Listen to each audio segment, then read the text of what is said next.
Muito boa tarde para a Península Ibérica, muito bom dia para a comunidade ibero-americana. Espero que estejam a ouvir. Vamos iniciar o terceiro dia do nosso 11º seminário da Associação de Colégios de Defesa Ibero-Americanos. Deixe-me só perguntar, antes de iniciar, se a intérprete da exposição, doutora Leonor.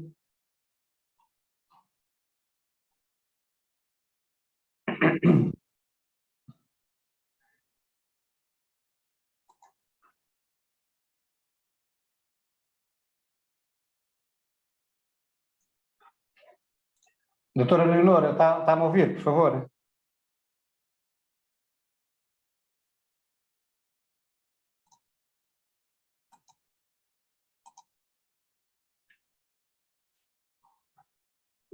Só aguardar um pouco para... Sr. Coronel, está a ouvir?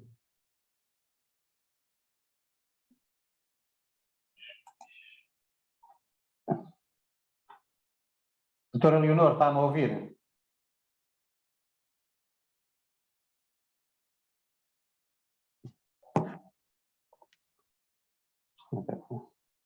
Ela está te ouvindo sim, Jorge. Está no outro canal. Doutora Leonor?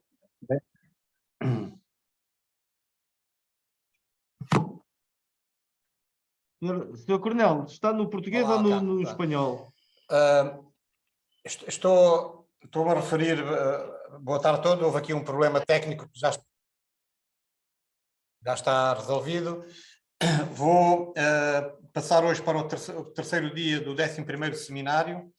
Realço os procedimentos que têm que ser feitos durante estas sessões, em que os coordenadores nacionais de cada colégio que vai fazer a conferência conduzem as sessões com os respectivos conferencistas.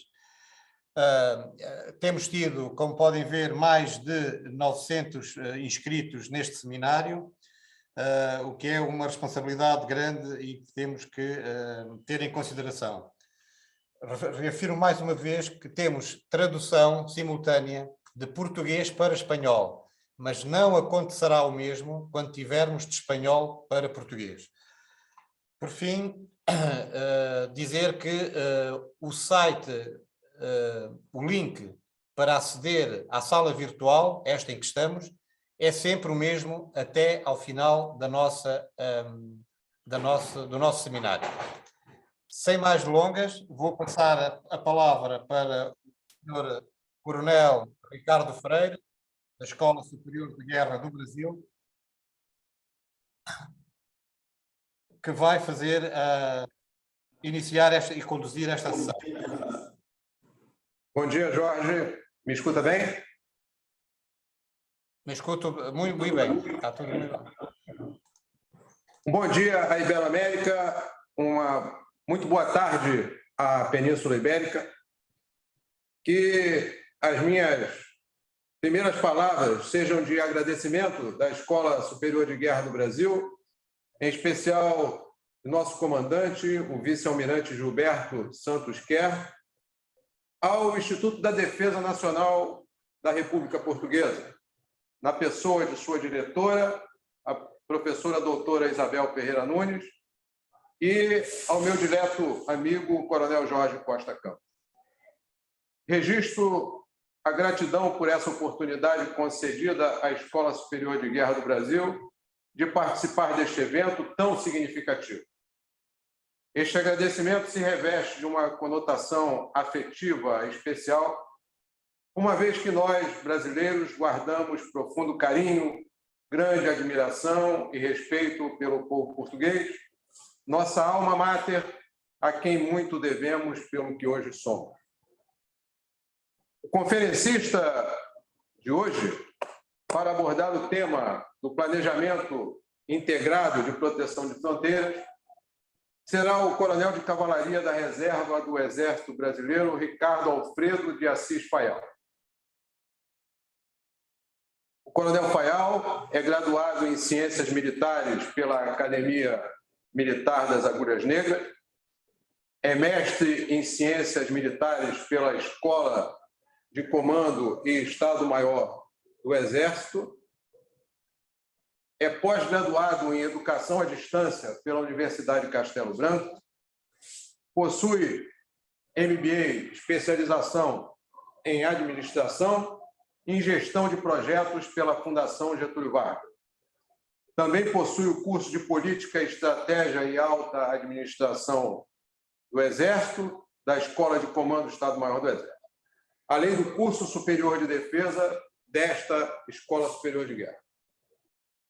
Logrou o título de mestre em Estudos Estratégicos da Defesa e da Segurança pelo Instituto de Estudos Estratégicos da Universidade Federal Fluminense e está prestes a concluir, no próximo dia 19 de abril, o seu doutoramento em Estudos Estratégicos nessa mesma universidade.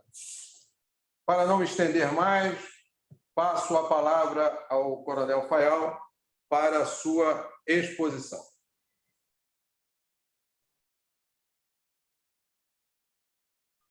Então, a tela já está compartilhada. Obrigado, meu amigo Coronel Freire. Desejo também externalizar meu bom dia às senhoras e os senhores da assistência. Como já foi mencionado, eu sou o Coronel Faial, do Centro de Estudos Estratégicos Marechal Cordeiro de Farias, da Escola Superior de Guerra. E o tema a ser abordado no dia de hoje é a planificação integrada de proteção de fronteiras. Eu pretendo, nessa palestra, claro, obedecer o tempo previsto, né, de 45 minutos, não pretendo me exceder, para que eventuais perguntas, opiniões, contestações, elas possam ser ouvidas, debatidas em sua totalidade, né, se possível.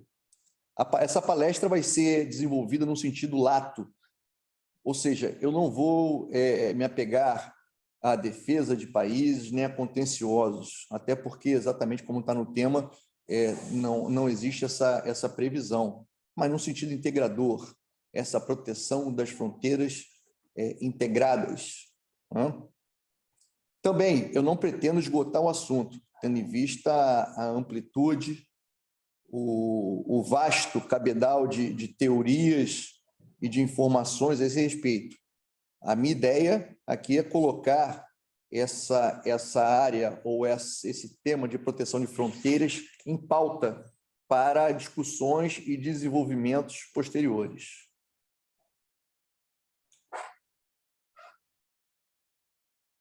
Não está, não.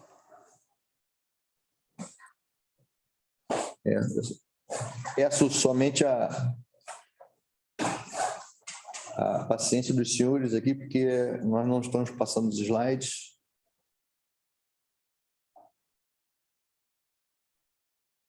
Foi. Então, aqui como um tema instigante, que é o de segurança, né?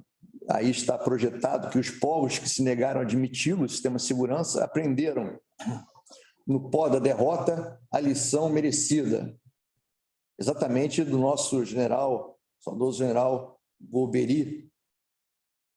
Isso quer dizer o quê? Se eu quero pautar principalmente por segurança, é um conceito polissêmico e multidimensional. Por quê? Porque envolve várias áreas do poder de um Estado: política, econômica, social, militar. Então, ela não pode ser olhada ou analisada segundo somente um viés. Ela tem que ser analisada como um todo. Defesa e proteção também o são. Nós temos aí defesa do território, área militar, defesa das instituições, o lado político. Temos a defesa sanitária, né, que é um lado mais social, e proteção também, como já falei, porque proteção é proteção contra o inimigo, contra os xenos, Então, é claro que é o lado militar, a proteção contra ameaças econômicas, exatamente, é o lado econômico, sociais, o bem-estar. Então, temos aqui também a proteção em vários sentidos, né? Em vários vieses, se assim posso dizer. Para tanto, eu preciso, né, ou se necessita uma conceituação inicial no objeto da análise, qual seja que são as fronteiras, né, e, por conseguinte, os limites.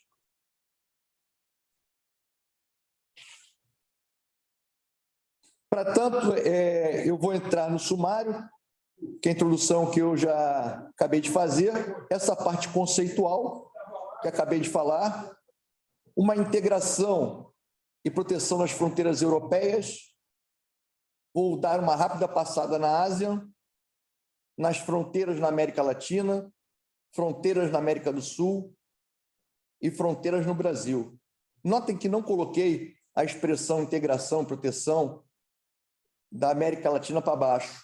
Por quê? Porque eu ainda considero que esse tema ainda está em construção no âmbito latino-americano, né? Em que várias tentativas são feitas, algumas são deixadas de lado, outras elas vingam um pouco mais. Então, nós estamos ainda em desenvolvimento nessa área de integração e proteção de fronteiras. Por favor. Como referências, né, apesar dessa palestra ter um cunho muito de uma análise pessoal,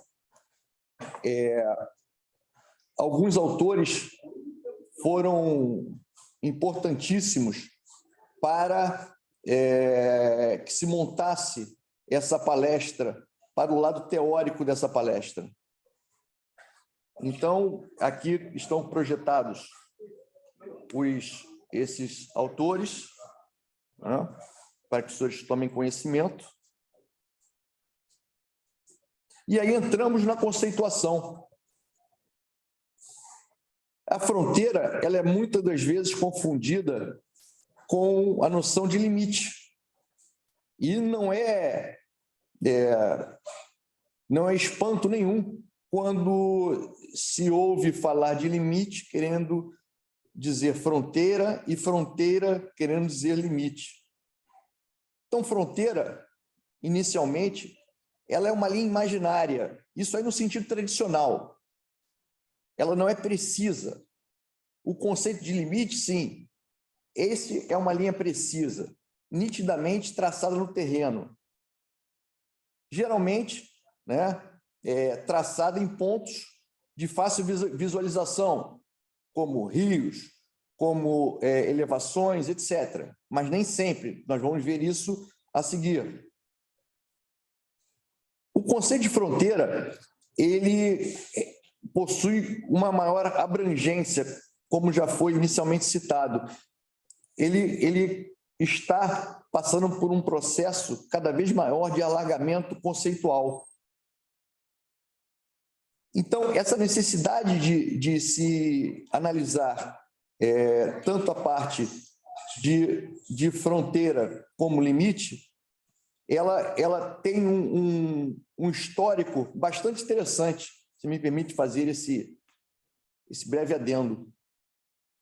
Desde a edificação dos Estados Nacionais, para a segurança e soberania desses estados, era muito importante fixar limites, né, para que não houvessem problemas territoriais, limites entre reinos, limites entre estados-nação, etc. Então, foi muito importante inicialmente nessa fase, e ainda hoje, atualmente, não é, porque nós temos limites bem traçados. Sendo que é importante ressaltar que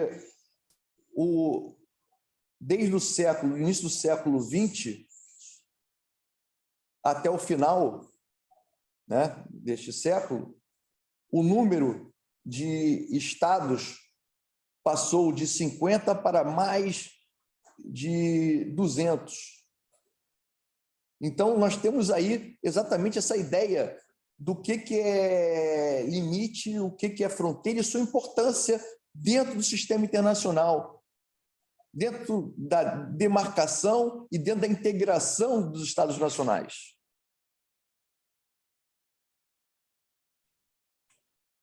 Então, diante dessa integração que foi falada, dessa integração econômica entre países, essas novas perspectivas, elas foram abertas e, como eu já falei, alargadas, no sentido de dar uma maior percepção ou maior amplitude no que significa fronteiras. Claro, essas fronteiras, uma roupagem menos rígida e mais integradora, como eu já falei, uma faixa de fronteira. E aí se propõe exatamente, conhecidas como zonas de integração e de articulação. São complexos também, como já falei, multidimensionais, em que atores políticos, econômicos, sociais e até militares, entre exatamente esses limites, eles atuam. A fronteira, ela não é mais conhecida como limite físico ou político, desprovido de sujeitos e relações.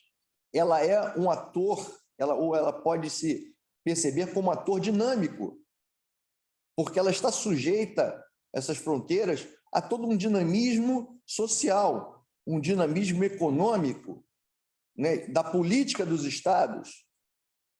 Então, nós não temos em regiões aquela, olha, essa aqui é a faixa de fronteira e acontece isso. Não é bem assim. E quanto mais o mundo muda e quanto mais exponenciais são as suas transformações, as faces de fronteira também seguem esse ritmo bastante dinâmico. E aí, essa integração de fronteiras como fonte de desenvolvimento esbarra num detalhe, que exatamente é a necessidade de segurança. Porque quanto mais desenvolvida e mais integrada, ela necessita de maior segurança. É aquela balança de segurança e liberdade. Então, se eu quero ter mais, exemplificando, uma liberdade econômica do ir e vir, e social, e vir de mercadoria social de pessoas, eu tenho que ter ou menor segurança ou maior integração entre elas, as seguranças dos países limítrofes. Então, é uma balança muito didática, né, que geralmente maior segurança, menor liberdade, menor segurança. Mas isso nós podemos mitigar desenvolvendo essa liberdade social e econômica exatamente com maior integração. E aí está um exemplo do que eu falei, em que temos um país A e um país B, temos um limite, relembrando, esse limite traçado do ponto de vista geográfico, né? E temos uma faixa de fronteira, em que, se olharem bem, esses limites são quase tragados pelas fronteiras. Sabemos que ali estão as fronteiras, mas muitas das vezes as pessoas, né, a sociedade que participa dessa zona de fronteira nem conhece ou nem tem atenção plena de qual é o limite entre um país e o outro. Ele simplesmente vive naquela área, né? É também um objeto que vamos estudar mais à frente. E aí temos como exemplo, um exemplo brasileiro, na faixa de fronteira, né, a quantidade, o exponencial fluxo de interações nessa faixa de fronteira. Vocês podem ver pelas linhas a quantidade de interações, em que nós temos aí um único motivo, dois ou mais motivos, 2 ou 3 motivos, 4 ou 5 motivos para essa interação. Temos até uma visualização melhor ali dos estados mais ao sul, que as fronteiras são mais, as cidades fronteiriças, elas são mais ocupadas e em maior número, uma quantidade maior de interações. Então, isso aí fica bem visível né? Essas interações, a quantidade de interações e também o fluxo delas na faixa de fronteira.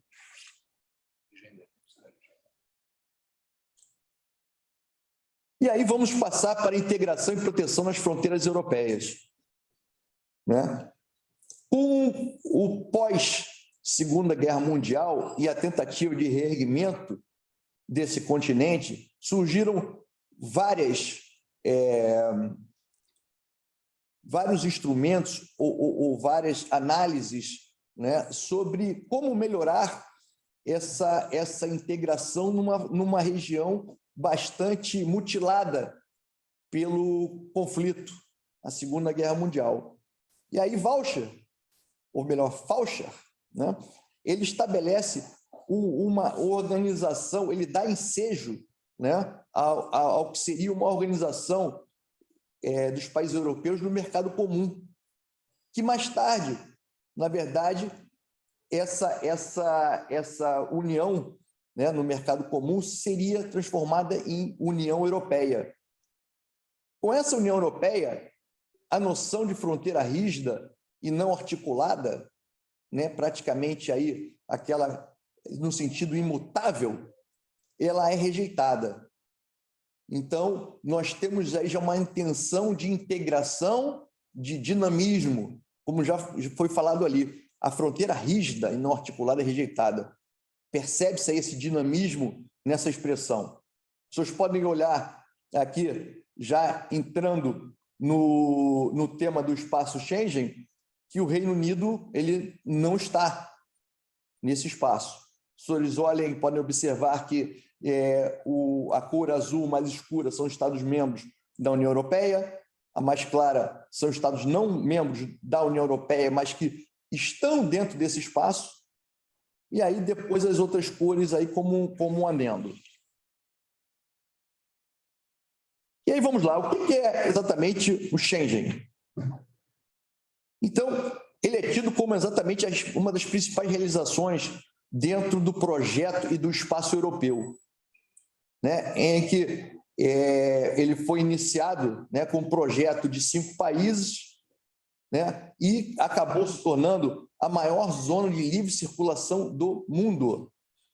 Então, o que hoje vemos aí entendemos como Schengen, exatamente zona de circulação de mercadorias, e principalmente mercadorias e pessoas. Só para curiosidade, Schengen é o nome de uma pequena aldeia de Luxemburgo, na fronteira entre a Alemanha e França, que deu nome exatamente a esse acordo, né? E esses acordos e a convenção assinados exatamente em 1935, o acordo, em 1990, a convenção de Schengen. É bom citar aqui que a União Europeia é um bloco econômico, né? Ou melhor, é um bloco em que possui características marcantes, como características marcantes o lado político e econômico do bloco de países.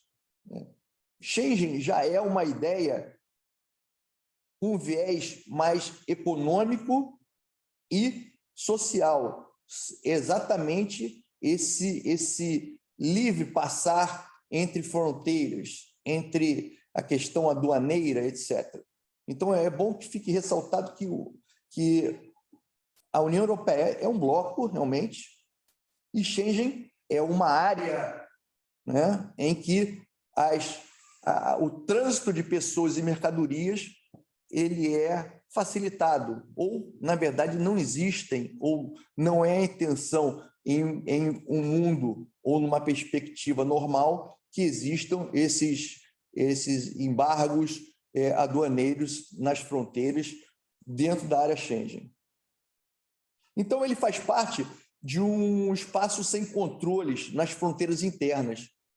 É exatamente observar o contorno externo, né, do espaço Schengen, e o que tem na parte de dentro que envolvem os países, exatamente nós não pensamos em fronteiras para esses deslocamentos de mercadorias e pessoas.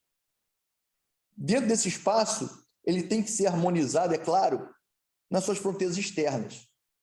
que é exatamente a área externa desse espaço Schengen.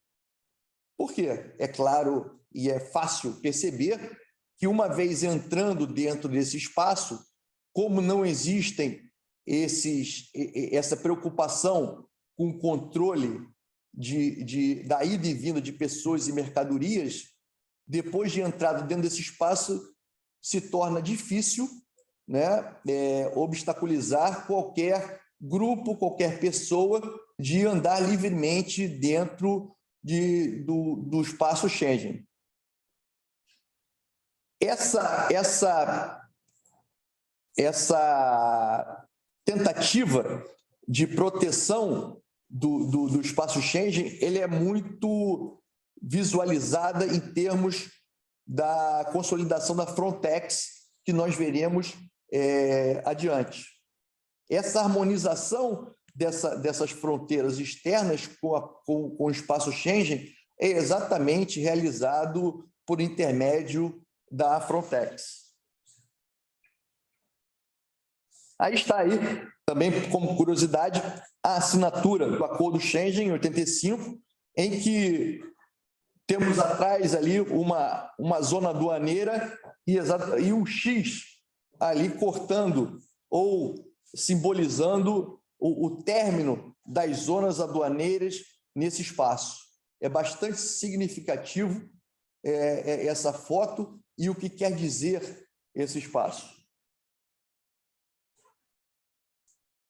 Voltamos aqui com a área Schengen, de um ponto de vista em que nós temos os países da União Europeia dentro de Schengen e os países também de Schengen que não pertencem à União Europeia, mas eu botei aqui até como curiosidade também, porque essa figura, a gente percebe que essa figura que eu peguei é anterior a 2020, porque o Reino Unido ele é considerado aí ainda um país da União Europeia, coisa que a partir de 2020 ele já não mais faz parte desse bloco. Isso aí foi só como curiosidade e como exatamente nós temos que sempre nos atentar nesse dinamismo das relações políticas e econômicas, como eles mudam e pode, às vezes, nos levar aí a conclusões, né, errôneas. Isso aí foi importante e eu fiz questão de deixar essa figura exatamente para mostrar o dinamismo das interações e das modificações, transformações mundiais.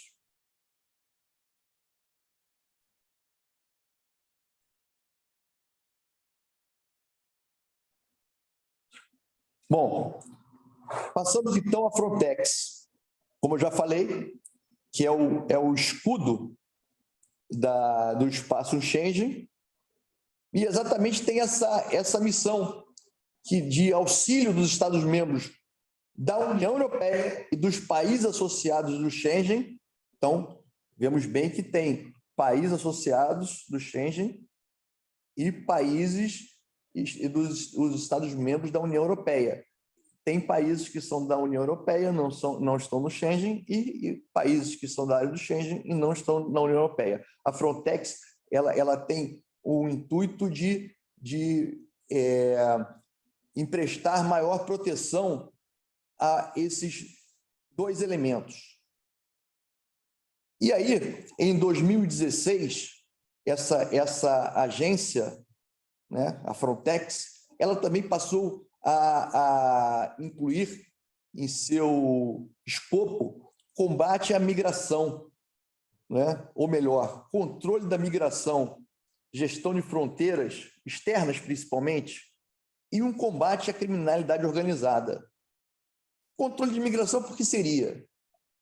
Porque exatamente como eu já falei anteriormente, a partir do momento que se entra no espaço Schengen, fica difícil qualquer tipo de localização em termos de onde está ou de controle de uma migração interna dentro desse espaço.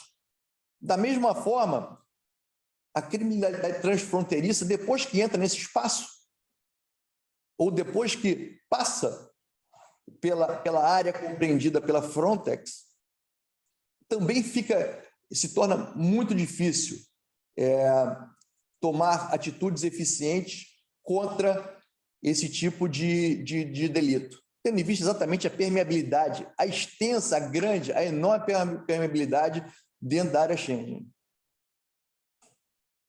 É claro que, como eu coloquei mais embaixo, a Frontex também ela tem, dentro de suas missões, atuar na busca e salvamento. Vemos várias vezes aí noticiários, aqueles barcos, né, navios com migrantes, né, que estão em situação, em difícil situação, sendo acolhidos por essa instituição. É bom também falar que esse crime organizado que pode entrar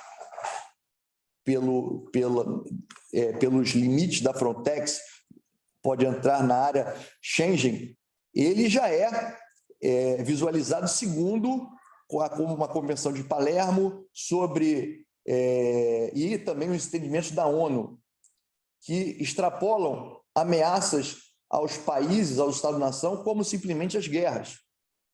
Isso é bom que se mencione porque a criminalidade, o terrorismo, o crime ambiental, tudo isso ele é atualmente considerado como um crime de segurança nacional, pelo poder de desestabilização dos Estados-nação.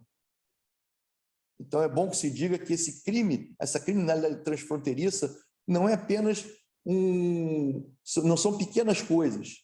Essa criminalidade transfronteiriça, ela pode sim causar problemas internos a países dentro do espaço ou, na verdade, no mundo inteiro. Mas aqui nós estamos falando da Frontex. Então, consolidando essa parte da Frontex, a harmonia do espaço Schengen, ela necessita da Frontex. Exatamente, a Frontex é a epiderme, na verdade, da União Europeia, ou do espaço Schengen, falando melhor. É a camada externa desse aparato, dessa área, e que tende a colocar menor permeabilidade na entrada de agentes ou elementos danosos à estrutura interna desse espaço Schengen, também da União Europeia.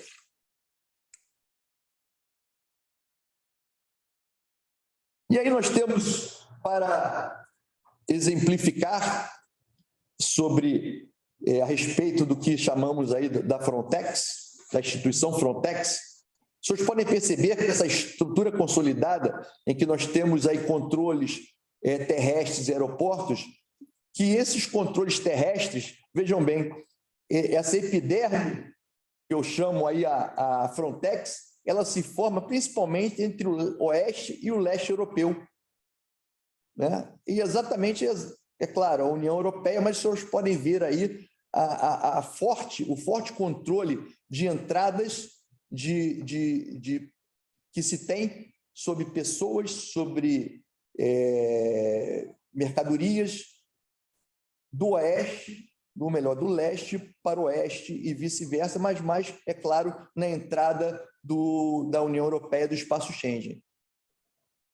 Então, nós temos aí, em verde, nós temos as áreas, os postos terrestres, e em azul nós temos aqui os aeroportos mais controlados pela Frontex, que é exatamente por onde essa integração ou esse controle é feito para a entrada nesses espaços.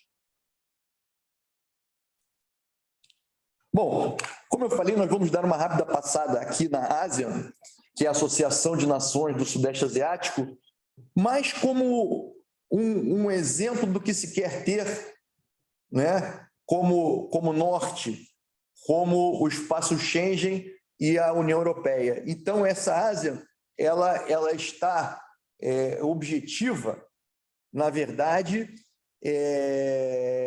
tornar-se com certa semelhança ao que se entende por União Europeia quanto à área Schengen. Por quê? Quanto à União Europeia, ela tem por objetivo essa estabilidade política, o desenvolvimento da região. Nós, novamente, estamos colocando o aspecto da multidimensionalidade em voga. Política, desenvolvimento da região e também estabelecer uma verdadeira zona de livre comércio. Olha aí, a área Schengen chegando no Sudeste Asiático. Além do que, se pretende também uma unificação dessa política externa comercial, União Europeia. Exatamente, então nós vemos aí uma intenção muito próxima ao que nós já falamos sobre União Europeia e Espaço Schengen. E aí temos abaixo aí a organização inicial feita da ASEAN por 5 países e depois mais outros 5 foram incorporados. Nós mostramos também, aqui passamos o mapa para conhecimento dos senhores, exatamente do que se constitui esses 10 países, né, para ter uma ideia bastante boa do que seria esse mapa da Ásia. E já podemos passar para as fronteiras da América Latina. Fronteiras da América Latina, novamente, né, vamos colocar o caráter multidimensional, mas esses estados e as populações, muitas das vezes, tinham histórias comuns. E, às vezes, os limites passaram quase que no meio, como já vimos, principalmente na África, nós vemos muito isso ocorrer, esse problema. Nós temos também, na América Latina, muitas fronteiras secas. Facilita o comércio, mas, em compensação, ele também facilita a prática de crimes transnacionais. Fronteiras secas nós podemos citar Pedro Cabaleiro, Ponta Porã. Nesta lista de novas ameaças, aí, também os crimes transnacionais, como já falei, estão incluídos. O embaixador Ana Mayer, da Comissão de Segurança Hemisférica, da OEA, ele já percebendo esse caráter multidimensional de fronteiras, em que envolve, claro, mais de um país ou mais de um estado, ele alerta para que essa resposta a essas ameaças não seja somente na área militar. Ela tem que ser uma resposta multidimensional, tanto na parte interna do Estado, por as várias expressões de poder, política, econômica, social, quanto também entre os Estados, que é a integração econômica, a integração social e daí por diante. E também chama atenção esse embaixador chama atenção nas suas palavras que o crime organizado, ou na sua intenção, ele acaba se tornando uma ameaça que integra a agenda de grandes ameaças propostas pela ONU, em que também as guerras elas estão inseridas nisso aí. Então, crime organizado já é, juntamente com a guerra, uma ameaça na percepção mundial. E a Comissão de Segurança da OEA, ela trabalha no sentido de confiança e segurança, em que uma conduz a outra. E aí, dentro do que foi proposta, dentro das medidas consolidadas aí em 2009 da OEA, tem fortalecimento de cooperação e o intercâmbio das autoridades, estabelecimento e troca de manuais de procedimentos, cartilhas de segurança entre as Forças Armadas, né? Estabelecimento de zonas de confiança mútua e de segurança nas zonas de fronteira, e aí a implementação de comunicações entre as autoridades de ambos os países. Fronteiras na América do Sul. Então, Então, essas fronteiras da América do Sul, como já é de conhecimento geral, elas não se destacam por litígios marcantes. Na verdade, essas fronteiras, elas se caracterizam por um intenso movimento, um intenso dinamismo, né, social, cultural, comercial. Mais uma vez, citando aqui o exemplo, temos a Rivera no sul do país, Rivera e Santana do Livramento. Então, são fronteiras artificiosas, né, em que, se não for prestar devida atenção, se passa de um país para o outro, atravessando a rua e não se sabe que está em outro país.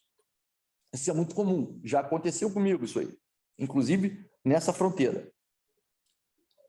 Então, tendo em vista exatamente esse caráter multidimensional das ameaças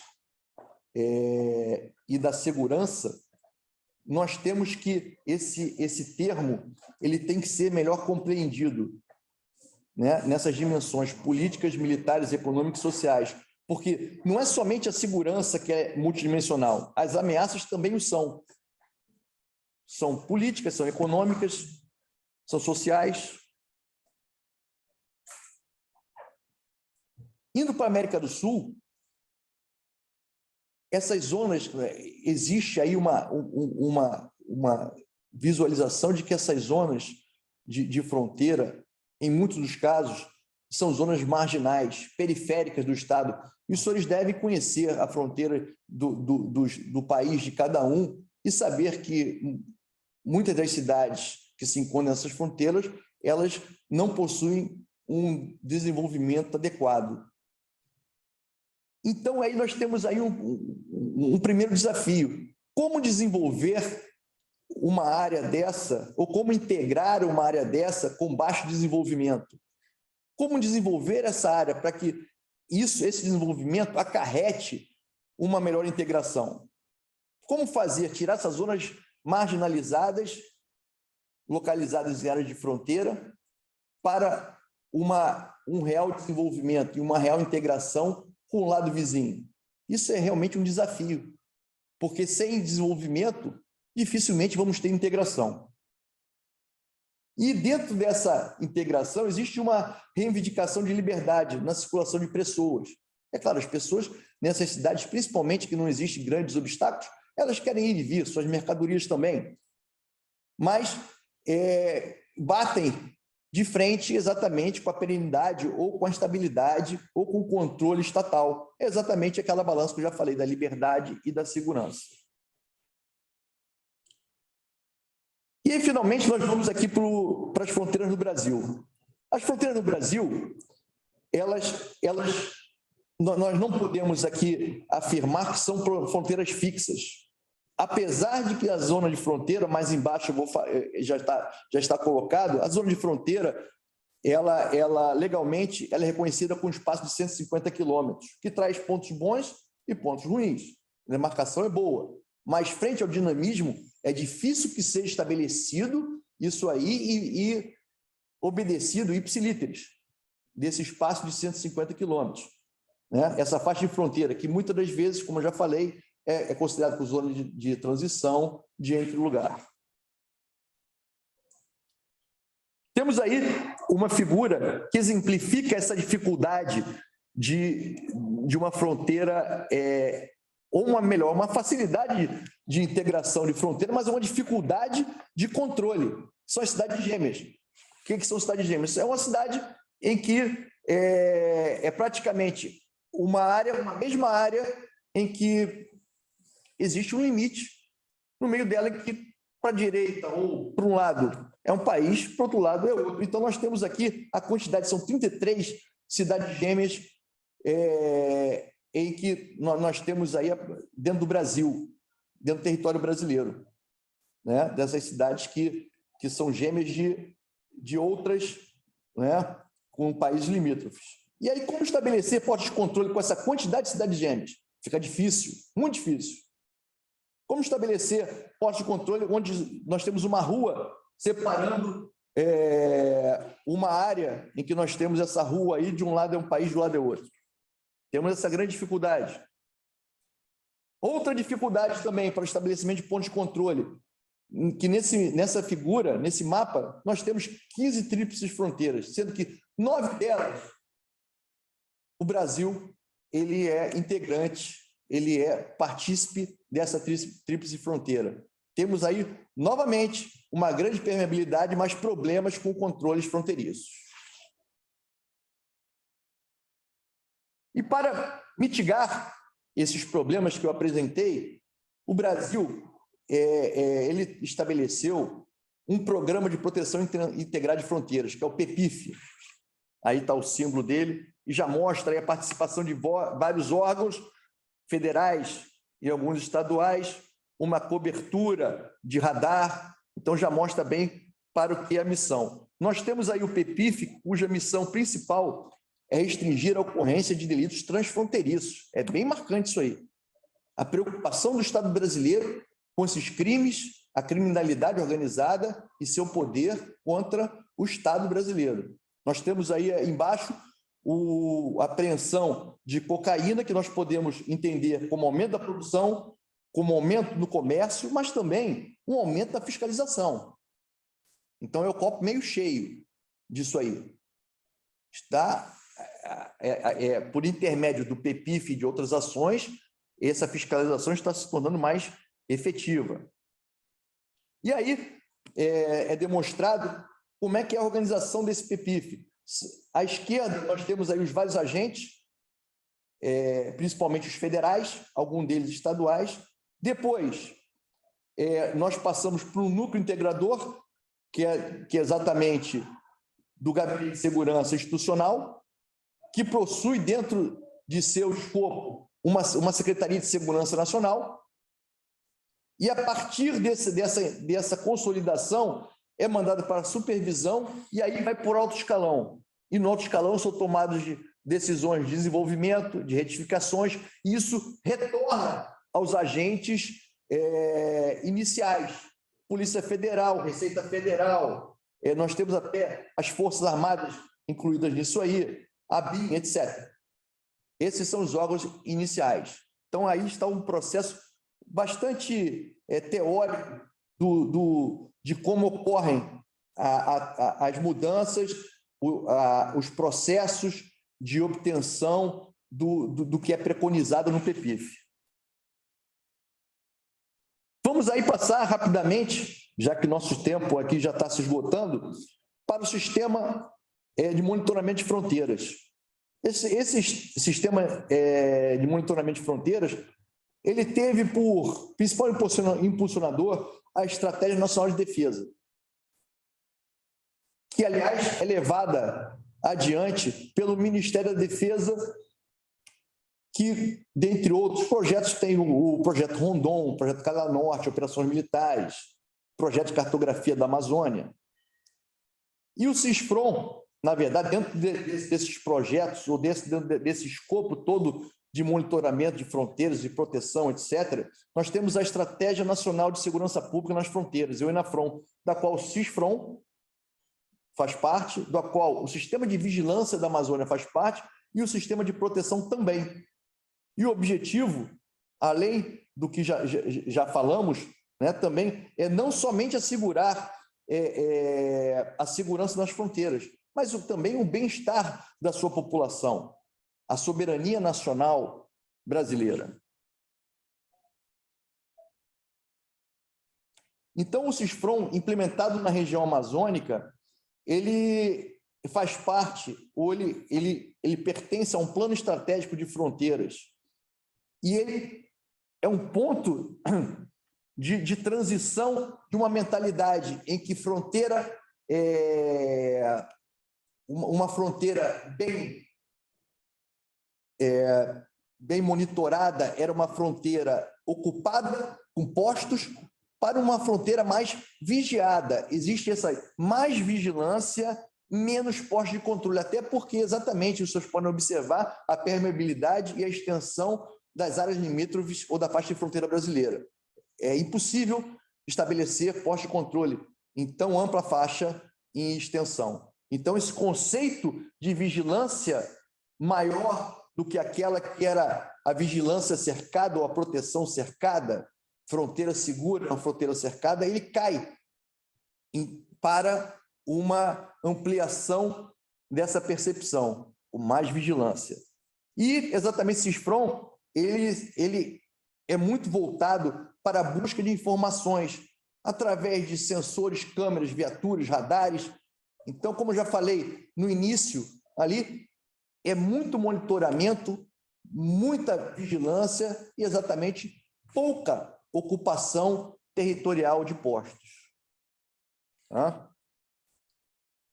E aí nós temos como figura, para finalizar, o CISFRON, em que ele coloca satélites, ele coloca radares, caminhões, torres de captação. Então, tudo isso aqui é integrado nesse sistema para proporcionar um monitoramento, uma maior capacidade de vigilância nessas fronteiras. Capacidade, sim, monitoramento com informações precisas, a tempo, para que se possam serem feitas medidas cabíveis num espaço ou num tempo que seja obtido certo êxito, né, contra quaisquer ameaças dentro do que é visto, dentro do que é proposto pelo CISFRON. E aqui temos aqui a imagem, né, dentro dos equipamentos CISFRON, o que já foi falado em figura, que são antenas, são radares colocados em áreas e que participam do mesmo sistema, né, dentro desse CISFRON, e que dá viabilidade, confiabilidade e eficiência a esse monitoramento de nossas fronteiras.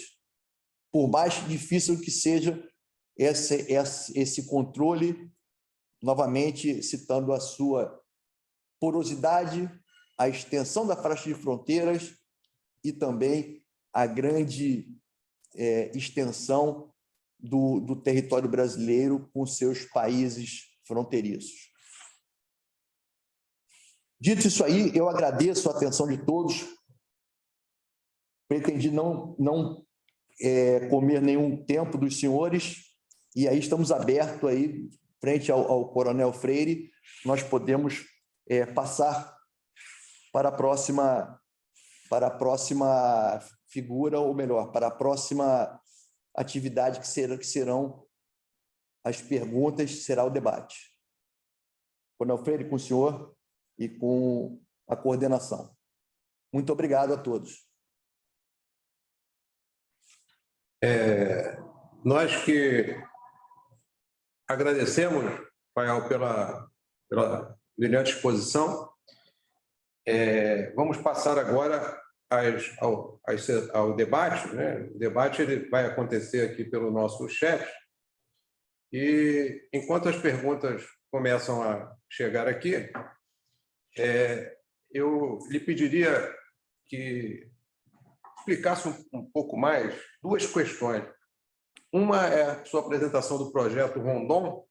Provavelmente as pessoas de outros países, os que não são brasileiros, não tenham a exata compreensão do que é o projeto Rondon. E também falar um pouco da lei do abate, né? Porque ontem a apresentação equatoriana foi perguntado aí sobre as ações, em espanhol, de derribo, né? De aeronaves que invadem o espaço aéreo nacional, e falasse um pouco da lei do abate. Então, essas duas questões, o projeto Rondon e a lei do abate. O projeto Rondon, na verdade, é um projeto de interação, né, principalmente de estudantes, mas que começou com essa integração de comunicação entre vários entes ou vários indivíduos na região amazônica, notadamente na região amazônica. Isso aí foi uma iniciativa, claro, do nosso Marechal Rondon, né, que prosseguiu e vem ganhando cada vez mais relevância, tendo em vista esse propósito integrador de informações, de comunicações, etc., em áreas de pouco acesso, ou áreas inóspitas, áreas que não possuem um cabedal de tecnologia suficiente para uma fácil e rápida integração com o restante do Brasil. Então, eu ressalto principalmente como ideia do projeto Rondon essa missão ou esse escopo integrador de comunicações e informações. A lei do abate, como foi falado aqui pelo Coronel Freire, apesar de não ser um especialista nesse assunto, né, e até sai até um pouco do escopo, mas é também uma proteção ao território brasileiro, exatamente a intenção é mitigar as ameaças, notadamente o narcotráfico, que se utilizava muito de aeronaves para o comércio, a entrada em nosso país de produtos ligados a esse narcotráfico, notadamente aí podemos citar cocaína, maconha, etc. E que na aeronave nós não tínhamos uma legislação para qualquer interferência. Nós teríamos, o Estado teria que esperar que o avião pousasse, muitas das vezes em local de difícil acesso, que as forças policiais elas não têm condições de chegar àquela área, e a maioria das vezes era perdido esse aspecto de vigilância e de proteção, ou até, na verdade, de mitigação do comércio de produtos ou do narcotráfico. Então, eu ficava nessa impossibilidade de atuação. E a lei do abate, ela regularizou isso aí, por intermédio, mas também não vamos entender como simplesmente uma permissão para abate de quaisquer aeronaves julgadas, ameaças, etc. Não, elas vêm desde as altas esferas governamentais do Estado, uma permissão, né, para que ocorra esse abate, depois de esgotadas as tentativas de qualquer comunicação, ou de entendimento com essa suposta ameaça, com esses supostos, essa suposta aeronave, vamos colocar assim, com mercadorias ilícitas, claro, pertencentes ao narcotráfico, em grande parte. E aí sim, a partir dessa falha, né, desse não sucesso da obtenção dessas medidas de contenção, aí sim seria autorizado esse abate da aeronave. Eu não sei se o Coronel Freire gostaria até de complementar ele que tem experiência também na área de fronteira amazônica, tendo em vista a relevância dessa parte aí da lei do abate. Isso foi uma evolução da legislação brasileira, porque eu passei basicamente 6 anos da minha carreira militar em regiões de fronteira, tanto na Amazônia quanto na fronteira oeste brasileira, Paraguai, Bolívia, Peru. E o tráfego aéreo de ilícitos é muito grande, né? Nessa região. O Brasil virou uma rota entre os principais produtores de entorpecentes e tráfico de armas, a mesma coisa. Então, as aeronaves vinham, eram interceptadas, como foi citado ontem pelo general equatoriano, e elas não atendiam ao sinal, à ordem de pouso. Não se identificavam, não atendiam a ordem de pouso. Então, a legislação brasileira evoluiu, o Código Brasileiro de Aviação Civil foi modificado, e hoje a Autoridade Aérea Aeronáutica Brasileira, que é o comandante da Força Aérea Brasileira, ele tem o poder de decidir, ordenar o abate dessas aeronaves que não se identificam e não obedecem à ordem de pouso. Então, foi uma evolução da legislação brasileira e isso se fazia necessário porque várias vezes se interceptavam aeronaves com ilícito no espaço aéreo brasileiro e elas não atendiam às ordens de pouso, não é? E não se identificavam. Até fazendo um adendo exatamente, se interceptava no plano aéreo, mas como eram áreas, como eu já falei, de difícil acesso, essa interceptação ela não ocorria no plano terrestre. As aeronaves pousavam, o Estado não conseguia chegar lá e se perdia, né, essa oportunidade de mitigar esse comércio de entorpecentes.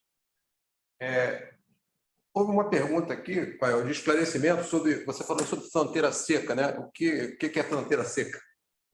Fronteira seca, perdoem aí se não citei, fronteira seca, porque geralmente as fronteiras elas são marcadas sempre que possível por córregos,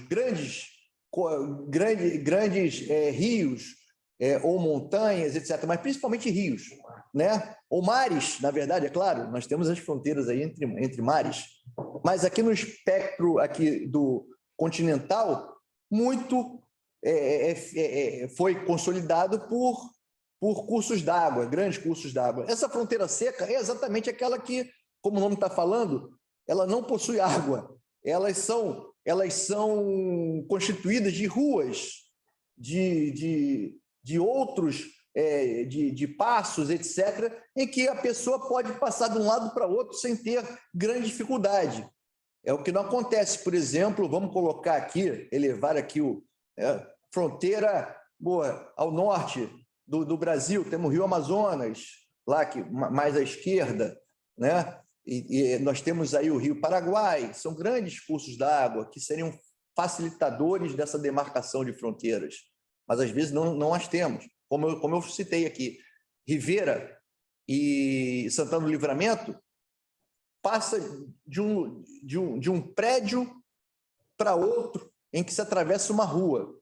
Estamos passando do Brasil para o Uruguai, simplesmente atravessando a rua. Isso é uma fronteira seca.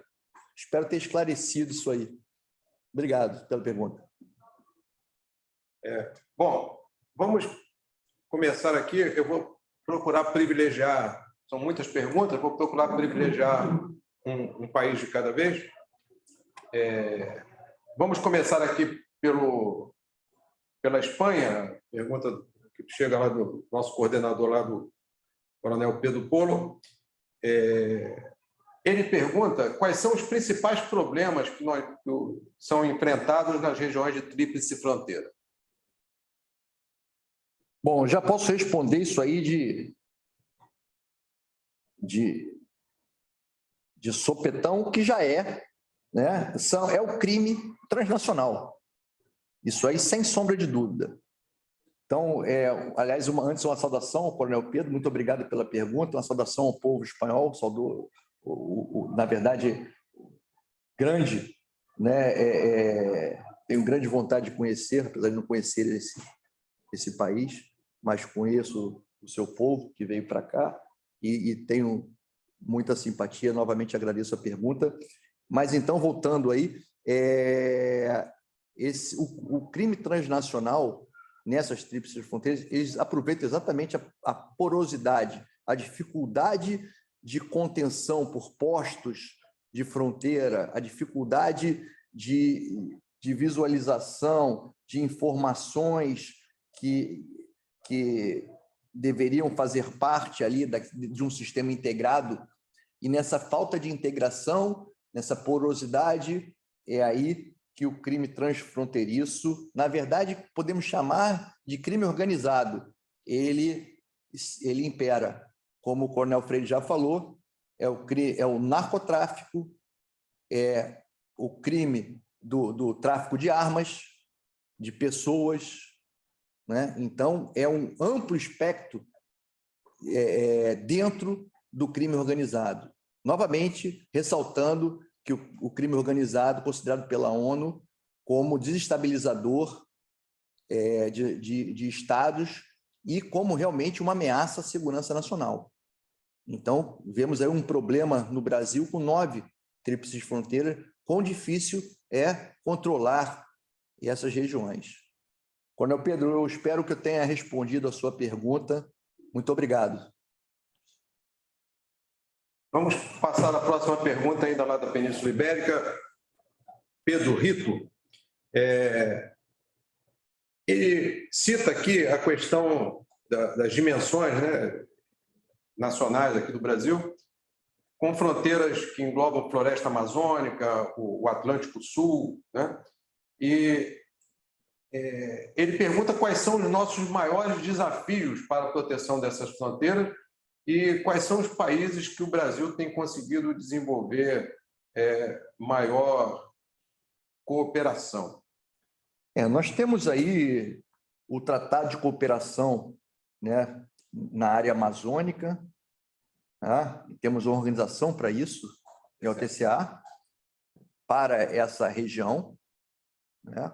Então, isso aí é uma instituição, consolidação de uma instituição com fins de melhor controle e melhor ocupação dessa área, mas, como também é de conhecimento geral, a região amazônica é uma região bastante inóspita, difícil entrada, difícil circulação, e, é claro, quanto mais difícil a sua circulação, difícil ocupação, difícil controle.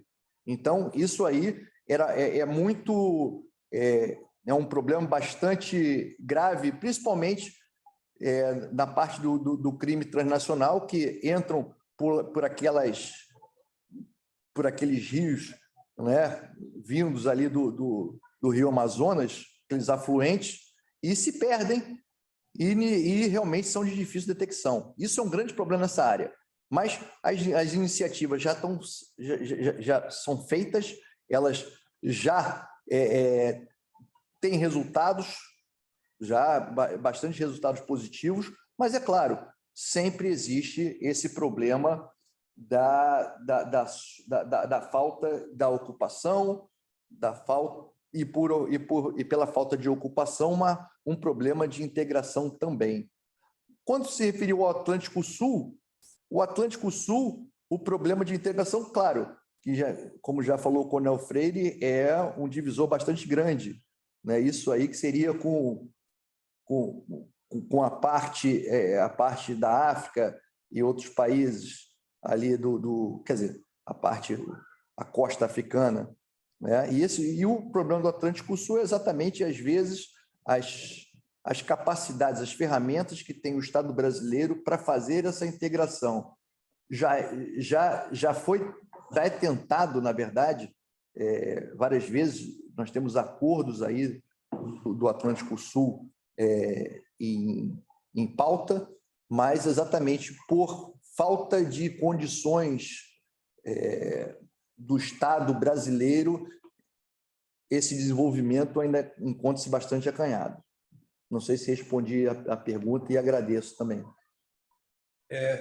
Eu vou me permitir aqui uma complementação, Fael, dessa resposta, ainda para pegar um gancho na pergunta que vem do México, que vou citar as duas para conseguir responder as duas perguntas. Porque o nosso companheiro do México nos faz a pergunta sobre o direito do uso do mar, né? Se a legislação de direito do uso do mar ela deveria ser mudada justamente para aumentar a segurança dos países. Bom, o que uma iniciativa brasileira no Atlântico Sul, porque muitas vezes nós falamos de dimensões do Brasil, principalmente para o europeu, talvez difícil, né, de compreender, porque a nossa Força Aérea Brasileira ela tem um lema que se chama Dimensão 22, que são 8 milhões de quilômetros quadrados do território brasileiro, um continente, com mais 17 milhões espaço aéreo que cobre esse território e o mar, nosso mar territorial. Uma costa muito longa, muito extensa, debruçada no Atlântico Sul. Então, da mesma forma que foi criado o sistema de monitoramento de fronteiras, hoje existe um programa que se chama de Amazônia Azul, para também utilizar tecnologia de monitoramento, de controle, para monitorar os navios, embarcações, barcos, que transitam nesse espaço do Atlântico Sul. Né? Já houve, inclusive, uma militarização do Atlântico Sul. Hoje existem patrulhas brasileiras que atuam na região do Atlântico Sul, na costa da África. Isso foi muito solicitado pela União Europeia e pelos Estados Unidos também, por conta da pirataria, nessas rotas marítimas que passavam pelo Atlântico Sul. Então, a Marinha do Brasil ela foi demandada nesse sentido, de patrulhamento maior do Atlântico Sul, e esse sistema de monitoramento visa justamente melhorar as condições de controle do espaço marítimo. Mas, sobre a pergunta dada de mudança da legislação do direito do uso do mar, né? Eu não acredito que isso seja uma boa iniciativa, porque o mundo está cada vez mais globalizado. Para o Brasil, principalmente, que todo o seu comércio exterior, o grosso do comércio exterior brasileiro, existe, ele é realizado pelo mar. Então, como isso são reciprocidades, se nós começarmos a proibir o uso do mar aqui do lado brasileiro, os outros países, por reciprocidade, vão também impedir a navegação de embarcações brasileiras. E não nos interessa, porque a nossa exportação ela acontece pelo mar, né? Então, esse é o caso específico brasileiro. E é com muitos outros países. Então, o mundo ele é cada vez mais um mundo kantiano, né? Sem fronteiras. Então, essa ideia de mudar a legislação e restringir o uso das vias navegáveis não me parece ser uma ideia muito interessante, não. Até complementando, Coronel, já que foi perguntado do Atlântico Sul, o Brasil, por iniciativa brasileira, né, nós temos aí as OPACAS, né, que é a Zona de Paz e Cooperação do Atlântico Sul, que engloba 24 países. Né? Temos aqui o lado aqui brasileiro e temos o lado ali da costa africana, que é exatamente essa paz e cooperação envolve aí integração na área militar, na área econômica e etc. E exatamente coloca esse Atlântico Sul em voga para exatamente ocupar, né, ou colocar os Estados membros ali com um certo controle ou colocar importância para esse Atlântico Sul, tendo em vista aí que, como de um lado e do outro, existem problemas aí do Estado no desenvolvimento de ações mais integradas e existe a necessidade desse desenvolvimento, essas OPACAS, criadas em 86, se não me engano, ela visa exatamente promover esse desenvolvimento nessa parte ainda carente. Isso aí. Vamos passar aqui uma pergunta que vem de Jaque Quintanilha, de El Salvador.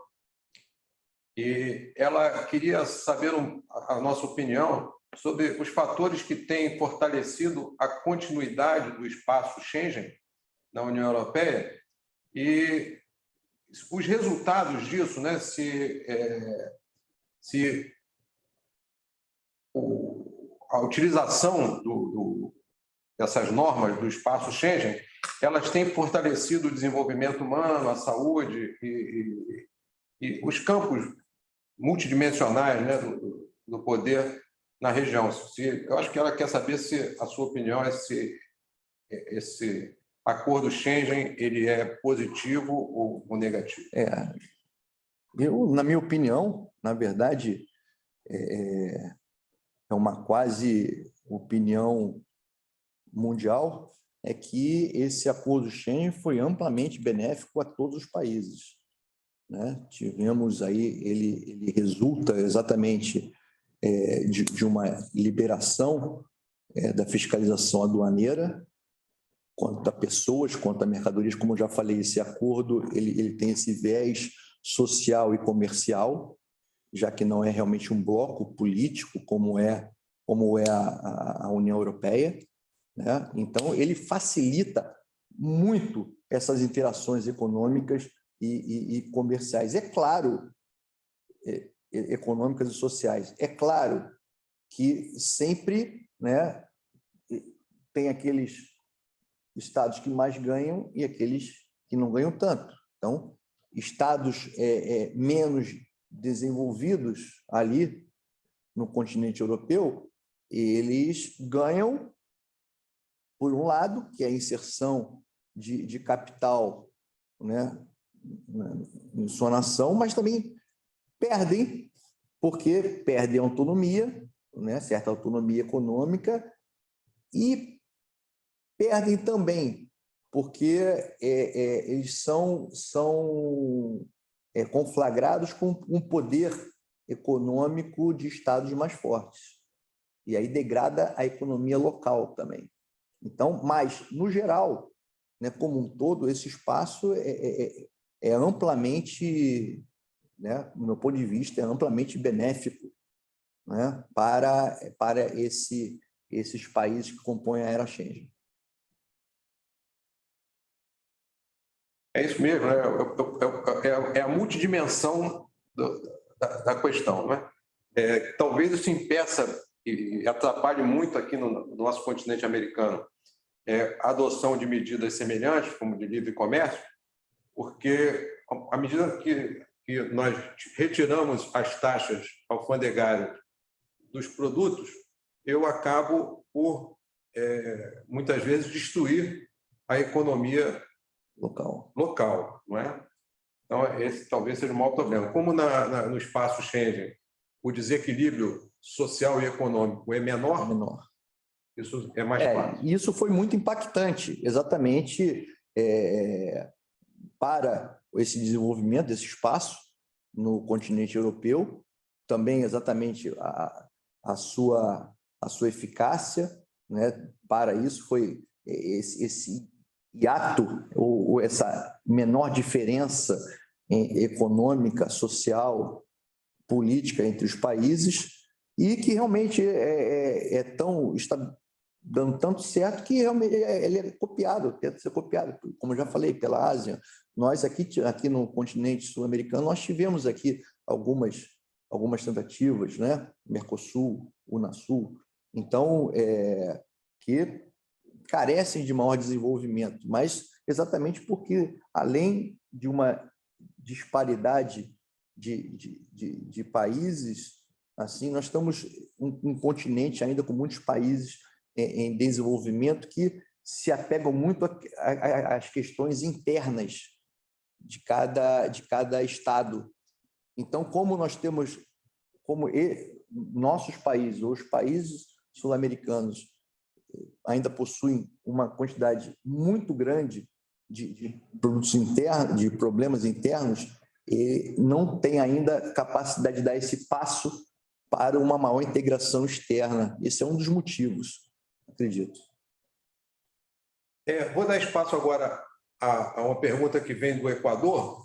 Ele diz aqui que haveria uma suspensão de visa, de visto, de entrada no espaço Schengen das cidadãos equatorianos. Eu, sinceramente, desconheço essa questão, acho que ele está afirmando ou está tentando. E pergunta que medidas de segurança serão tomadas caso não exista esse filtro, quer dizer, se o cidadão equatoriano não precisar de passaporte, de visto, de visto para entrada no espaço Schengen. Os brasileiros não precisam de visa para entrar no espaço Schengen, né? Nós entramos somente com o nosso passaporte. Aí eu jogo aquilo que nós projetamos, que o espaço Schengen é uma área, mas a camada externa, o que eu chamei de epiderme, é a Frontex, através dos postos de controle de fronteira, dos aeroportos, etc. Então, essa Frontex é uma das principais ferramentas para para evitar que pessoas, grupos, etc., eles possam entrar dentro dessa área, eles possam entrar nessa área. Então, como eu já falei que no interior do espaço Schengen, realmente a identificação ou na verdade, impedir a circulação de elementos, grupos, é muito difícil.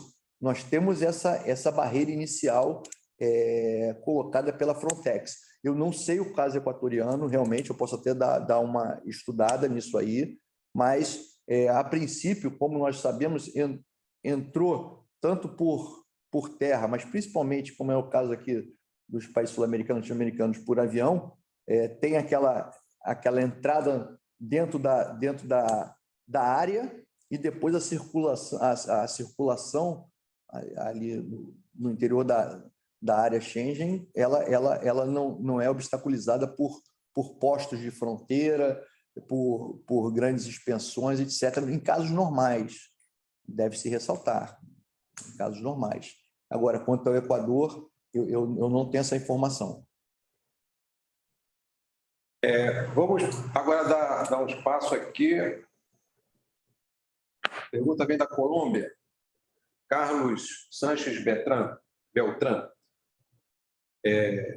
Além do enfoque do grave problema do narcotráfico, né, ele diz que é urgente atacar os problemas de tráfico das espécies tropicais, da biodiversidade, da mineração ilegal, do tráfico de madeira, e são ações muito destruidoras, né? De difícil recuperação, né? Porque degrada o meio ambiente. Então, ele pergunta se o enfoque não deve ir além do narcotráfico e também se valer desse comércio da biodiversidade, produtos da biodiversidade. E eu vou pegar um gancho também numa pergunta que vem de Portugal, que se pergunta se, no caso brasileiro, esse decreto que instituiu o PEPIF, Programa de Proteção Integrada de Fronteira, se ele está sendo exitoso, seja no combate desses ilícitos, do narcotráfico, do tráfico de pessoas, etc., e também nos ilícitos que englobam o tráfico da biodiversidade. Né? Tá. Então, respondendo aí inicialmente, é claro que os crimes, contrabando de animais, da biodiversidade dos países, é tão importante quanto o narcotráfico. Tanto é que eu chamo, geralmente, isso tudo, né? Na verdade, eu chamo não, é considerado como crime organizado. Né? O crime organizado tem aí o narcotráfico, mas tem de pessoas, como eu já falei, os crimes ambientais, que também são feitos por grupos criminosos, e impactam também os estados. Então, é muito importante essa atenção à criminalidade organizada, ao crime transfronteiriço. E o PEPIF, como eu já falei, né, ele visa, também tem uma das suas missões, até a principal, que é o combate aos crimes transfronteiriços, sejam eles quais forem. Nós ressaltamos muito o narcotráfico pela quantidade de dinheiro que passa, pela quantidade de produtos que passa ou que passam pelas fronteiras. Mas, com certeza, o Brasil ele é um dos países que mais sofrem também com o contrabando de madeira, de espécies naturais, animais ou vegetais, minerais. Então, nós temos aí o garimpo, tem sido um grande problema também. Então, e isso geralmente está interligado. Tá? Às vezes, não tem aquele caso do só faz uma coisa, só contrabandeia madeira. Às vezes está madeira, está espécies, animais. É uma coisa muito integrada ou imbricada, esse crime organizado. Mas tem que se atentar ao crime organizado como um todo, dentro das suas especificidades, como você bem falou. Concordo plenamente que essa atenção tem que ser dada ao todo, e não somente ao narcotráfico, mas ao todo, sim. Porque essas riquezas naturais, né, dos países, elas têm um impacto também sobre a economia, sobre o bem-estar social tão grande quanto o narcotráfico. Obrigado pela pergunta. Acho que, Rafael, você também acabou respondendo a pergunta da Patrícia Román, lá de Portugal, também fala do problema da questão amazônica, né?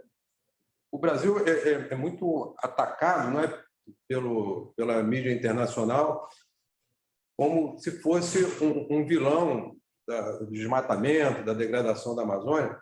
E só vindo aqui, conhecendo a Amazônia, para ver os problemas reais que lá ocorrem, e que a Amazônia, em verdade, ela existem problemas, mas ela é muito preservada. Mas a mídia ataca muito. O Brasil é um país que tem uma matriz energética bastante verde, né? Uhum. Nós somos, muitas vezes, a 10ª economia do mundo, né? Oscilamos aqui a 10ª economia do mundo, e contribuímos com apenas 1% da poluição, né, por agentes poluentes na atmosfera mundial, enquanto outros países têm 7%, 10%, 15%, países mais desenvolvidos. E o Brasil é um país tão extenso, né? Nós não negamos que há problemas de desmatamento na Amazônia, de garimpo ilegal, de contrabando, isso não negamos. É impossível, às vezes, controlar isso tudo. Durante os últimos 4 anos, as Forças Armadas se dedicaram integralmente a essas ações, né? Nós chamamos aqui operações de garantia da lei e da ordem. Durante os últimos 4 anos, isso foi uma ação intensa das Forças Armadas brasileiras, cooperando com as polícias, com os órgãos de preservação ambiental, mas é uma luta difícil. A Amazônia, ela cabe mais do que uma Europa dentro da nossa Amazônia legal. Até complementando, quando o Freire falou, nós estávamos, aliás, ontem discutindo sobre esse 1%, né? Tão grande é o Brasil, 1%, enquanto, se os senhores forem pesquisar, nações infinitamente menores poluem muito mais. Mas tudo é uma questão de discurso. Nós estamos num mundo em que o discurso vale muito mais do que a realidade, ou do que é socialmente acatado, aceitado, ou melhor, aceito pela comunidade. Então, não adianta, muitas das vezes, ficar pregando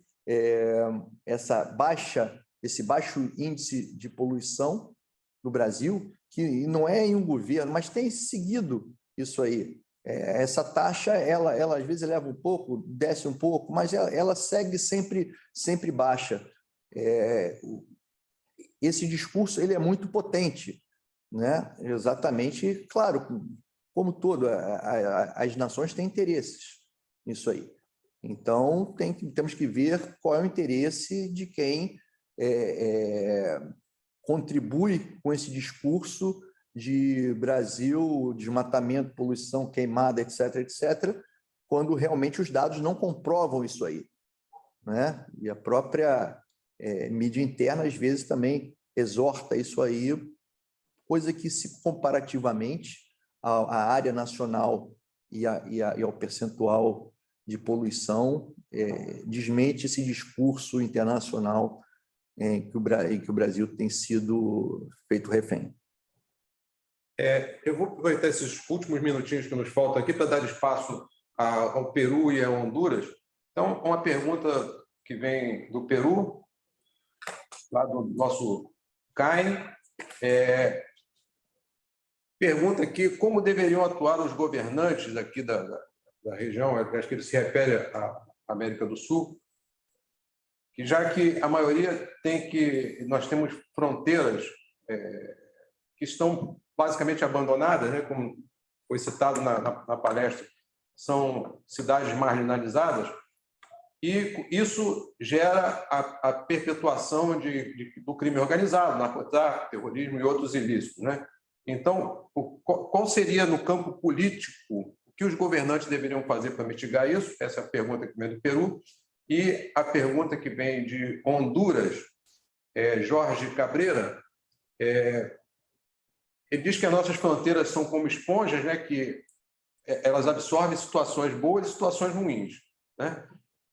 Como é que você acha que deveria ser adotado algum regime jurídico, né? Então, para que isso não acontecesse? Então, a sua resposta viria na ação política e no campo da legislação para mitigar os problemas que acontecem nas fronteiras. Obrigado pela pergunta.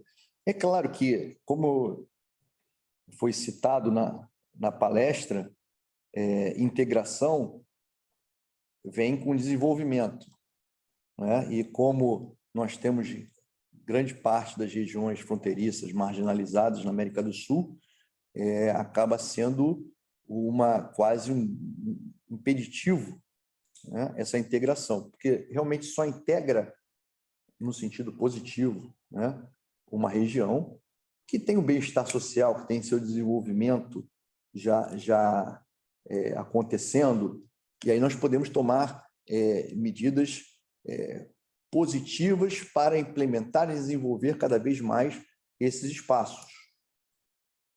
Agora, o que acontece em países ainda que buscam aumentar seu desenvolvimento é que nem sempre a evolução ou a melhoria daquela região fronteiriça é um objetivo político. Muitas vezes nós temos, às vezes, alguns currais eleitorais em que, quanto menos desenvolvido, mais aquela população ela fica à mercê de interesses de verdadeiros, que chamavam anteriormente coronéis, né? Que são aqueles senhores que possuem grande poder de mando sobre populações menos desenvolvidas.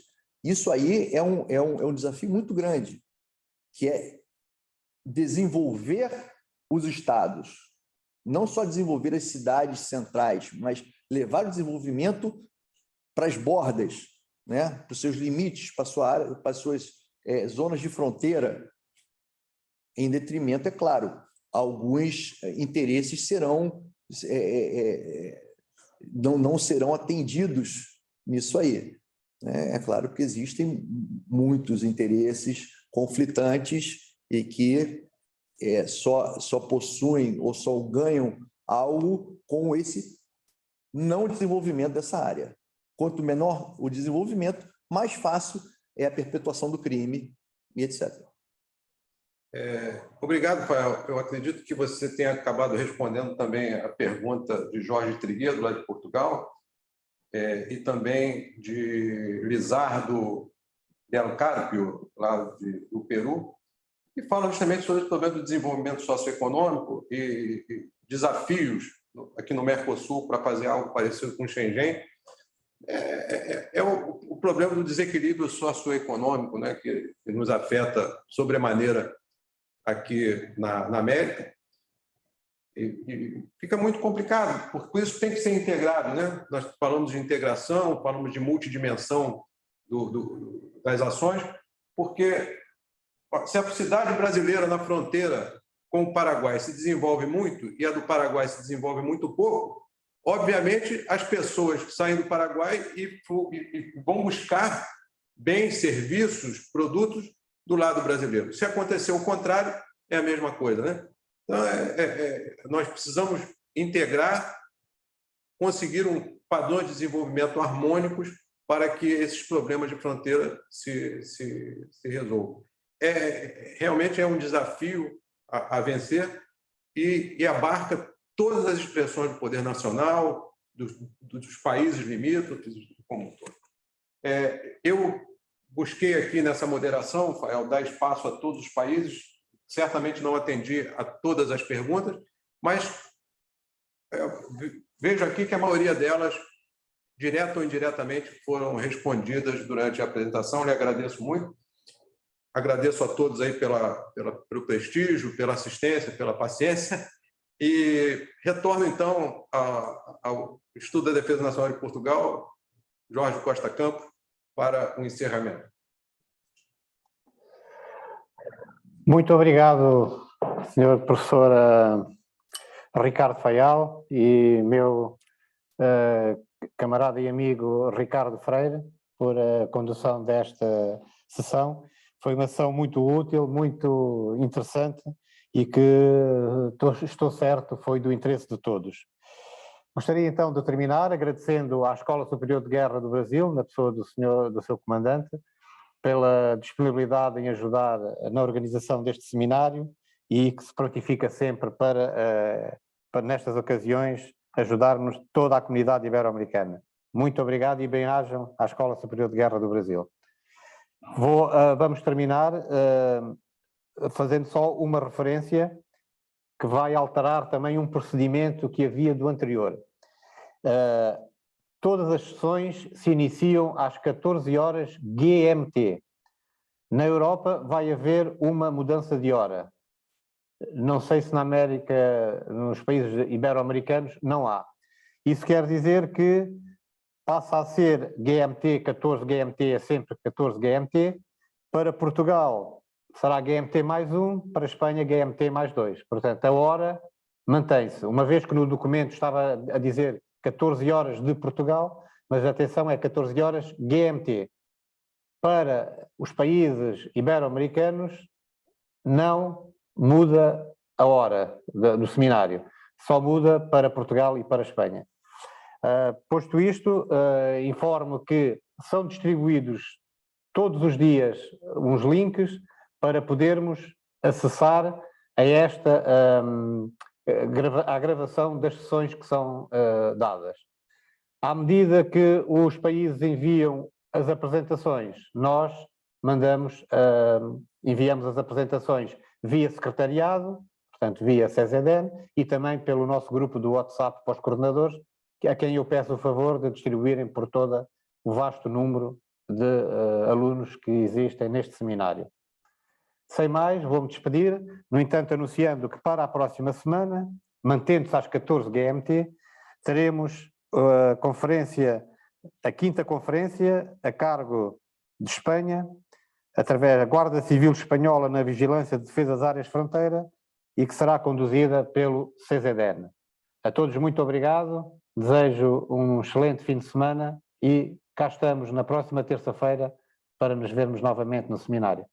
Encerro uma vez mais, muito obrigado Coronel Freire e Sr.